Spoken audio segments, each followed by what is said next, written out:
encubrimiento a la AMIA. Mañana, justamente mañana jueves, por ejemplo, tiene que ir a declarar el ex titular de la DAIA, Rubén Beraja, acusado de encubrimiento. Y que justamente en los documentos que estuvimos mostrando a partir del lunes, esta revelación que ha hecho Minuto 1, este documento que usted tiene en pantalla, fechado el 19 de julio a las 2:50 de la madrugada, a pocas horas del atentado contra la AMIA, el cable urgente del embajador argentino en Israel, José María Valentín Otegui, anunciando la llegada a Buenos Aires, ese mismo día 19, de un subsecretario de Asuntos Latinoamericanos de la Cancillería iraní, mano derecha del entonces primer ministro Rabin, que venían a negociar con Menem lo que iban a decir Israel y Menem frente al atentado. Anoche mostramos incluso lo que Rabin y Menem ese mismo día en el programa Tiempo Nuevo, conducido por Bernardo Neustadt, finalmente dijeron, y cómo ya Rabin hablaba de la yihad islámica, del Hezbollah o de Irán a pocas horas cuando se estaban todavía sacando los escombros y buscando personas entre los escombros de la AMIA. Y esto, lo que mostramos, lo que revelamos, es una prueba, porque esta noche vamos a mostrar muchas más, del encubrimiento que hubo en torno a AMIA. Cómo nos han engañado durante estos años y por qué nos ha llegado a la verdad. Nos está acompañando Juan Salina, bueno, un colega que ha seguido mucho el tema AMIA, que ha escrito varios libros. Daniel Nisman, que es director de La Voz Judía y que incluso ha traído varios de los periódicos donde han venido siguiendo el tema. Y Horacio Lutzky, que, bueno, sabe mucho del tema, no es la primera vez que viene, autor del libro Brindando sobre los escombros. Estaba pensando en este momento, Horacio, en tu libro, y estaba pensando en esto que nosotros hemos estado mostrando esta noche, este documento.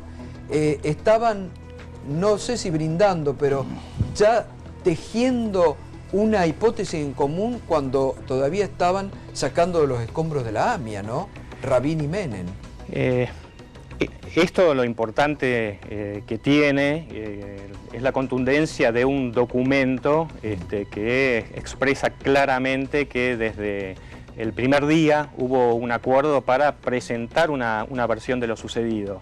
Como vos bien dijiste, esto es una pieza de un rompecabezas que está bastante claro para los que seguimos desde hace años las investigaciones y que se complementa con una cantidad de elementos que paradójicamente nos muestran a los representantes de las víctimas defendiendo a los encubridores. O sea, en el juicio concretamente... Bueno, esa noche del documento, anoche incluso lo mismo, lo mostrábamos, no solamente con el documento, sino que acordaban de que iban a hacer una presentación conjunta en el programa Tiempo Nuevo, el que estaba y que dio muchas loas hacia Menem a pocas horas del atentado era Rubén Beraja. Bueno, mira, casualmente tengo acá un periódico del año 99 donde estábamos denunciando justamente lo que ahora es uno de los ejes del juicio de encubrimiento, que es... ¿Por qué se silenció la pista siria? Y una foto, ¿quién está? Beraja y Menem. Beraja y Menem, que los dos están sentados en el banquillo de los acusados, nos amenazó con querella en ese momento. Y hay muchos documentos, Gustavo. Sí, a ver, discúlpame,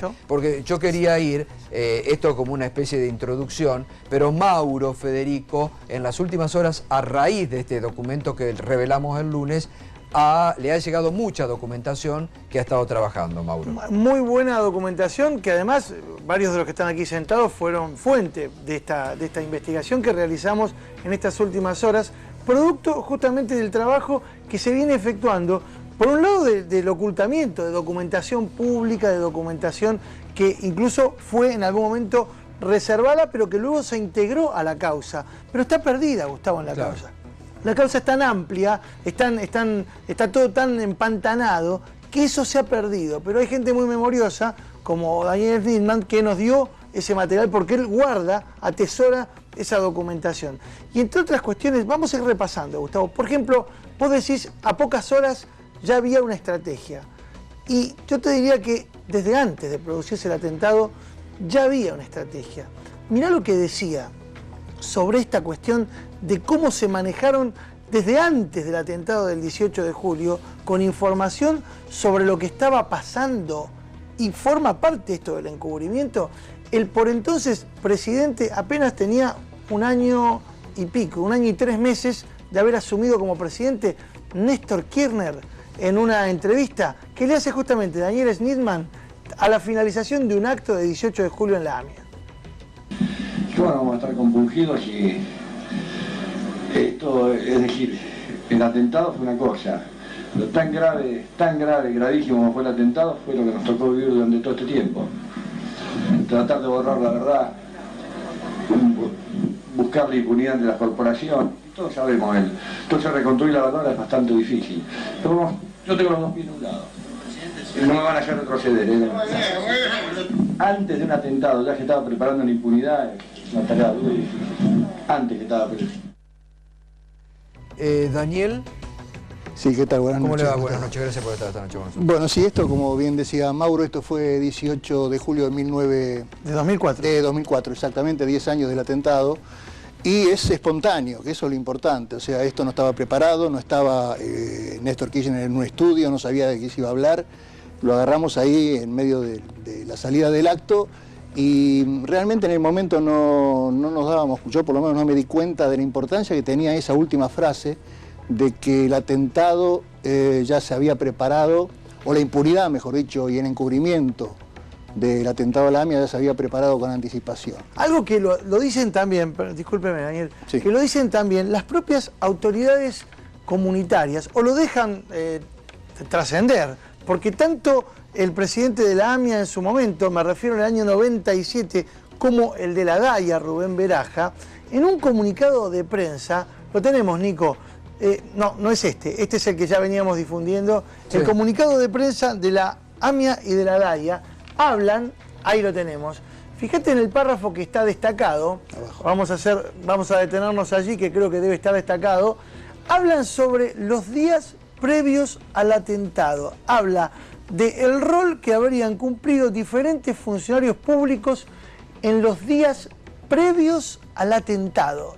Y esto me parece, ahí lo vemos, destacado, esto me parece que es significativo, porque es un documento que prueba que ellos también estaban en conocimiento de estas circunstancias. Sí, en mi opinión y la de muchos investigadores del tema, creemos, en esto somos coincidentes me parece, de que había dirigentes de que sabían que se estaba preparando un atentado, porque inclusive hay escuchas telefónicas. ¿Dirigentes de la comunidad judía?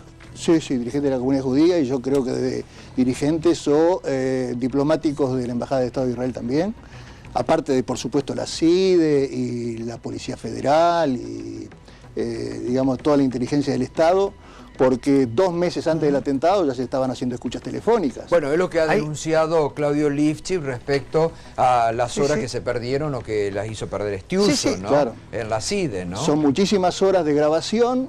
O sea, mi idea es la siguiente. Yo creo que acá primero se buscó un culpable. Como bien ustedes lo mostraron, que la primera vez nosotros sabíamos de esta comunicación de Rabin con Menem para buscar entre ambos un único culpable. Eso se sabía.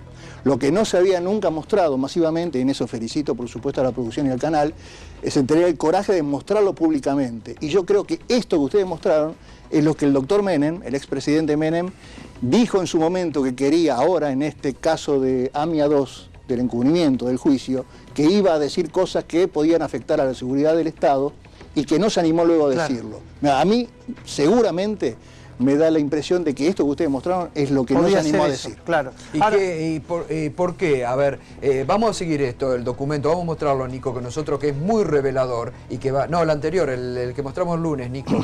El cable cifrado donde está dando las indicaciones de cómo Rabin y Menem se iban a poner ¿Qué era lo que estaba buscando Rabin y Menem? En ese momento el contexto era así, Rabin estaba...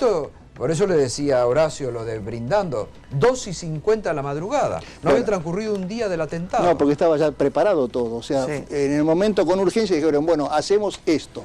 Ya lo tenían preparado varias cartas y dijeron, bueno, ahora ponemos esto. En esos momentos, Rabin, el Estado de Israel, estaba muy cerca de firmar la paz por las alturas del Golán con Siria. Entonces, todo lo que tenía que ver con Siria, no hablo de Siria como país, sino inclusive allegados a Siria, que eran los allegados al presidente Menem.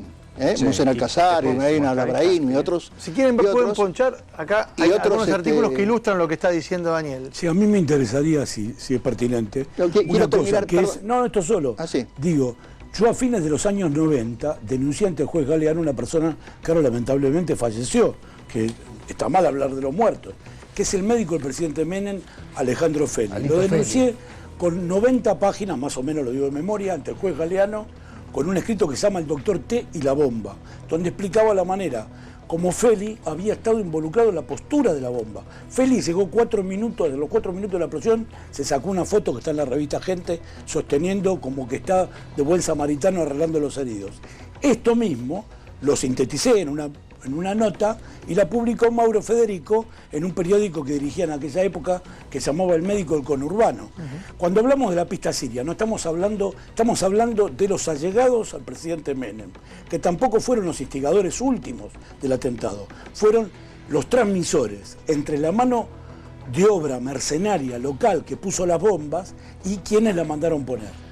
Eso se hizo a través del entorno de Menem. Si me permite, Gustavo, perdón. Daniel, en base a lo que usted venía diciendo, ahora Menem, anoche lo veíamos en ese programa donde estaba Rabin con Bernardo Neustadt, termina diciendo, seguramente son porque este presidente viajó a Israel, está comprometido con el proceso de paz, y seguramente él afirma. Bueno, ese es un buen argumento. Está ligado es un buen eso. argumento como para desviar el problema a 14.000 kilómetros de distancia. Este ataque, porque atentado es otra cosa, este ataque es un ataque mafioso entre narcotraficantes, son mexicaneadas por devoluciones o no de cosas que vienen todo del narcotráfico. No fue un atentado terrorista para usted. Para mí, en lo que se refiere a atentado terrorista, en cuanto a términos geopolíticos, de la realpolitik, no tiene nada que ver. Bueno, pero en algún momento siempre se decía que era una venganza por actos incumplidos. Promesas incumplidas. Bueno, vamos a este tema, porque hoy realmente estuvimos trabajando mucho y también Horacio hizo un aporte que me parece fundamental. Quiero que lo mostremos y que él mismo lo vaya explicando, porque se trata de un documento que está suscrito por la Cámara de Representantes de los Estados Unidos, una comisión republicana de investigación del Congreso norteamericano, que está fechado... ¿Cuándo es esto? Fue traducido 2 semanas después del atentado. Estamos hablando de mediados de 1994. Principio de agosto del 94. Del 94. Y fíjense lo que destacan en el atentado en Buenos Aires tuvo su origen en la decisión de Irán de lanzar acciones terroristas de Estados Unidos después de determinar que la comunidad islámica estadounidense podría ser demasiado vulnerable. Después dice abajo, fíjense, después del atentado israelí contra su base Ain Kaulab, Siria e Irán suspendieron sus operaciones europeas y autorizaron el atentado contra el Centro Cultural Judío en Buenos Aires. Acá introduce por primera vez el concepto de los sirios detrás de esta historia. Fíjense, dice, a ver si lo tenemos ahí.